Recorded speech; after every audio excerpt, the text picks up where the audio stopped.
Greetings, I'm Sandra, and I'm 31 years old. A few months back, I went through a divorce with my husband, Kevin. Our paths crossed back in college during a couple of classes where fate had us sitting together. This led to conversations, and gradually, we found ourselves deeply in love. Despite the beautiful bond we shared, there was a hiccup in our journey. Kevin's mother, Amy, for reasons unknown, she took an instant dislike to me, often attempting to create a rift between Kevin and me. Despite my efforts to discuss Amy's unsettling behavior with Kevin, he found it difficult to stand up to her, mainly because he had grown up with just her by his side. I tried to brush off her negative comments and criticisms, even though they hurt, thinking that perhaps Kevin was sharing things about me with her, which only fueled my frustration. This issue led to several disagreements between Kevin and me, but eventually, he agreed to keep our lives more private from her. After dating for 2 years, we decided to get married. Amy noticed her attempts to turn Kevin against me were futile, so she pushed for a divorce instead. However, her efforts didn't succeed, and we decided to keep her at arm's length, which brought some peace into our lives. Meanwhile, both Kevin and I climbed the career ladder, earning promotions. With my salary slightly higher than Kevin's, we adjusted our expense sharing to 55-45, with me contributing the larger share. Although we were happy together, I felt a personal void, a need to do more with my time. Having a knack for design, I pondered over engaging in something that would not only fulfill me, but could also be managed from home. Web design emerged as the perfect venture. I secretly enrolled in courses and invested in the necessary equipment, wanting to surprise Kevin once I had made significant progress. My projects were my little secret, shared only with my closest confidant, Mary. This new journey in web design was a step towards something I was passionate about, marking the beginning of a new chapter in my life. "Are you diving into another hobby that you'll soon move on from?" someone asked me, a bit skeptically. But this time, I felt different. "I'm quite hopeful about this one," I replied. "I'm aiming to make a good income from it." "You're planning to earn from it? That's a first. Do tell more," they urged, curiosity piqued. "Well, you're aware of my knack for design and creativity, right? And no, it's not about painting. That's far too exhausting for me. I've started exploring web design," I explained, enthusiasm in my voice. "That sounds like an excellent idea. Web design is indeed a lucrative field," they agreed. "Yes, I've already completed a few courses and am eager to start working. I'm even considering the possibility of launching my own business," I shared, thinking aloud. "Starting your own business, huh? I was more so imagining you'd join a design firm," they remarked. "But that seems a bit mundane and too similar to what I'm already doing. I fear I'd lose interest quickly," I confessed. "However, I've got a few friends who are entrepreneurs themselves. They could use someone to help design their logos and websites." "That would be brilliant," they exclaimed. Thanks to Mary's introductions, I found myself working with some affluent clients who were open to taking a chance on a newbie like me. Despite my initial inexperience, they were impressed with my work, leading to more referrals and gradually, a significant increase in my income from this side hustle. This financial boost was a relief, making life much easier for Kevin and me. I started saving, hoping to surprise Kevin with something special, but whenever I tried to bring it up, he seemed disinterested or too busy to chat. I began to sense something was off with Kevin, especially when he confessed to having blown all his money on investments right after payday. Despite a minor argument, we managed to pull through that month with some extra effort from my end. However, when the same situation occurred the following month, my frustration peaked. I hoped my harsh words would spur him to act more responsibly, but the pattern repeated, leaving me exasperated yet more determined to be cautious. In the meantime, my venture into web design was thriving, significantly contributing to our finances. It turned out to be not just another fleeting hobby but a valuable and fulfilling career path. By the third consecutive month of Kevin not having any money, my patience had worn thin. "How could you let this happen again? Haven't you learned anything by now?" I confronted him, disbelief and frustration lacing my voice. Kevin tried to justify his actions. "I'm just trying to maximize our returns, but yes, I've made some mistakes." "Mistakes? You're losing your entire paycheck to these investments. And now you're depending on me again to bail us out," I pointed out, my tone sharp. Kevin seemed to think the situation was manageable. "You've got your income, right? We'll just keep going as we have been." "No, I can't keep doing this. I won't cover for you this month. You need to figure out your expenses," I firmly stated, drawing a line. What? You can't just leave me stranded without money, he protested. Well, you shouldn't have squandered your paycheck if you wanted to avoid this situation. As for transport, there's always public transport. It's not about looking poor. It's about facing the consequences of your actions, I explained, hoping to instill some sense of responsibility. Kevin lashed out, calling me selfish and ruthless for not supporting him as his wife. How could you do this to your husband? He accused. And what about what you're doing to me? I've been pulling extra hours at work to cover your losses. Can't you see things from my perspective? I countered, trying to make him understand the strain his actions were putting on both our finances and our relationship. But Kevin refused to see reason. You don't have a perspective I can understand, he said before storming out. Left alone, I couldn't help but suspect Amy's influence behind Kevin's uncharacteristic behavior. Deciding to investigate while Kevin was away, I discovered he had saved his bank account password on my laptop. To my shock, his account showed a healthy balance, contrary to what he had told me. The transaction history revealed no signs of the reckless spending he had described. Confused and seeking answers, I checked his messages and found a conversation with his mother, Amy. It became evident from their exchange that Kevin had lied about the reasons for our argument, painting me in a negative light. Amy's response made it clear she was more than willing to believe the worst about me, confirming my suspicions that she was influencing Kevin's behavior. This revelation deepened the mystery of Kevin's actions and Amy's role in our ongoing struggles. Little did Amy realize the extent of the turmoil she was stirring up. Delving deeper into Kevin and Amy's conversation history, I uncovered a few unsettling truths.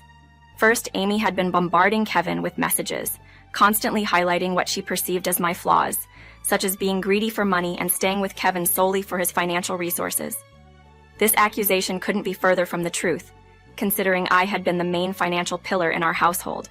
Secondly, Amy's influence on Kevin was more profound than I thought. Kevin had started sharing minor grievances about me with her, and she did nothing but encourage his dissatisfaction. This behavior was a significant factor in why Kevin was becoming increasingly distant.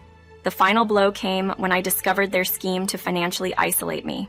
Initially, Kevin seemed reluctant, but over time, Amy's persistent encouragement of his complaints led him to agree.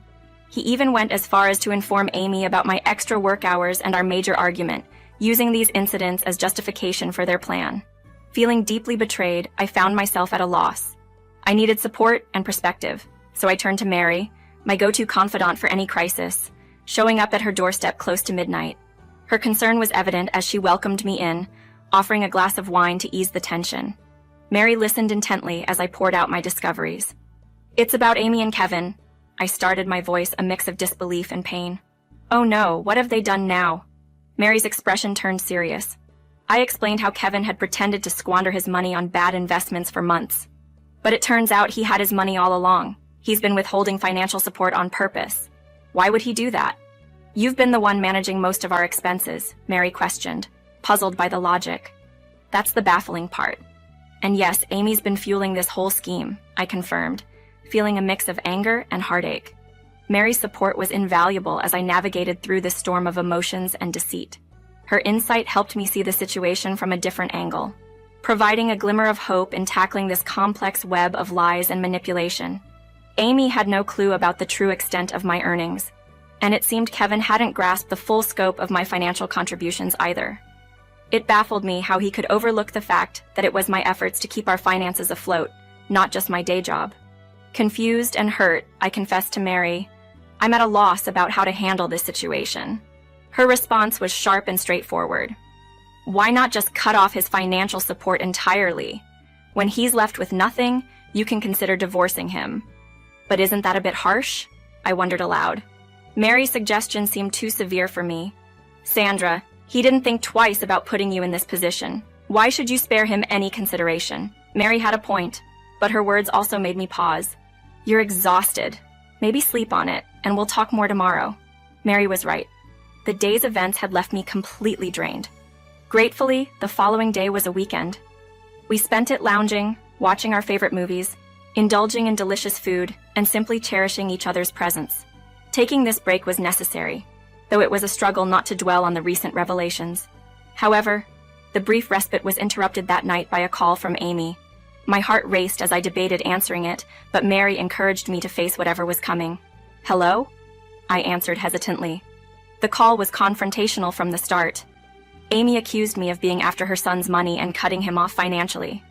I defended myself, explaining that Kevin's reckless spending was unsustainable, and I couldn't keep enabling his poor financial decisions indefinitely. Amy then shockingly revealed that this was all a test she had concocted to prove I would leave Kevin over money issues. Her meddling had crossed a line, and I couldn't help but question her right to tamper with our lives to such an extent. Despite my frustration, Amy's accusation and manipulation made me desperate to save my marriage. Okay, you know what? I don't want my marriage to end over this. What do you suggest we do to resolve things? I asked, hoping for a solution that could mend the damage her test had caused.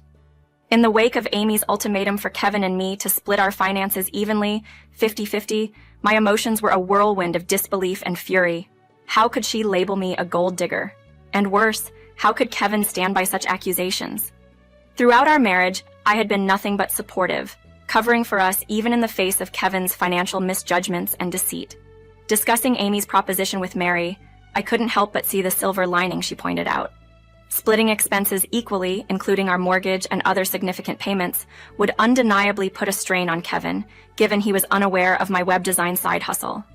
This endeavor, initially my secret project aimed at financial independence and a pleasant surprise for Kevin, now stood as my safety net. As Tuesday rolled around, Mary joined me for moral support, curious to witness the unfolding events. Upon arriving home, we found Amy, Kevin, and a lawyer already there, discussing the terms of the contract Amy had proposed. Kevin seemed anxious, attempting to catch my eye for a private conversation, but I was too engrossed in the moment to divert my attention. The contract laid out before me confirmed my expectations, an equal split of all expenses, with a clause explicitly stating no financial aid was to be offered to the other in times of shortfall. I signed the document without hesitation, understanding the immediate implications for Kevin. The dynamic at home changed drastically. Though initially I avoided conversing with Kevin, sharing a living space made interaction inevitable. Despite everything, Kevin seemed eager to bridge the gap between us, making efforts to initiate conversation. Kevin's financial struggles began to surface shortly after the contract's enforcement. This arrangement, while initially seeming like a harsh response to Amy's meddling, inadvertently set the stage for a reevaluation of our marriage's financial dynamics and communication. Initially, I resisted engaging Kevin in conversation, despite his persistent attempts. However, the constant effort wore me down, and I decided to address the elephant in the room. "We can't keep ignoring each other like this," Kevin pleaded, seeking some form of communication between us. "What do you expect me to say, Kevin? After everything, you still sided with that contract to test my intentions," I retorted, my frustration evident. Kevin's justification was weak. "I just wanted to make sure you weren't with me for the money. You know the issues my mom has caused us." I couldn't help but challenge his logic. "And yet you listened to her, even though it's clear she's been nothing but trouble for us. What financial lure do you think you have that I'm supposedly after?" Kevin attempted to extend an olive branch, suggesting he could help me if I was facing financial troubles. "That would defeat the whole purpose of your test, wouldn't it? Besides, I'm managing just fine without breaking our contract," I pointed out, highlighting the absurdity of his position. The situation at home grew increasingly strained, with Kevin trying to reconcile his mother's influence with the reality of our deteriorating relationship. The contract had not only separated our finances but also revealed a side of Kevin that was willing to jeopardize our marriage over unfounded suspicions. In the meantime, I took advantage of the financial freedom the contract afforded me. Without the burden of covering Kevin's share of the expenses, I indulged in personal pleasures, dining out, visiting cultural spots, and enjoying life with Mary. Our adventures, shared openly on social media, were a stark contrast to Kevin's constrained circumstances. He often declined invitations to join, citing financial limitations as his reason. My side gig in web design flourished, allowing me to reduce my hours at my day job, a move that further highlighted the disparity between our financial situations. I even contemplated quitting my day job to focus entirely on my design work. As I watched Kevin struggle, part of me felt a twinge of sympathy. Yet I reminded myself that he had chosen this path. Even our groceries were split, emphasizing the divide between us. His side of the pantry and fridge were starkly bare compared to mine, a visual representation of the consequences of his decisions. The climax of our saga arrived with Amy's unexpected visit. The tension was palpable, a culmination of choices and consequences. setting the stage for an inevitable confrontation. Returning from an outing with Mary, I was taken aback to find Amy waiting for me. "Oh, hi Amy, what's up?" I greeted, masking my surprise. "Don't play dumb," she snapped. "I'm aware of your scheming. I'm considering calling the police on you for stealing from Kevin." Bewildered, I asked, "Why on earth would I steal from Kevin?" She accused me of seeking revenge for the contract ordeal, claiming I was living lavishly while Kevin suffered. I couldn't help but laugh at the absurdity. Kevin barely has any money for me to steal. And remember, it was you who pushed us into this contract, not me. Undeterred, Amy threatened to involve the police. "Go ahead," I challenged, knowing I hadn't wronged Kevin financially. Her confusion was evident when she questioned how I managed my finances, especially since my job supposedly didn't pay much more than Kevin's. I then revealed my successful side business in web design, which was my actual source of income, and the surprise I had intended for Kevin before Amy's interference. "You started a business without telling me?" Amy seemed taken aback, her tone shifting as she inquired about my earnings.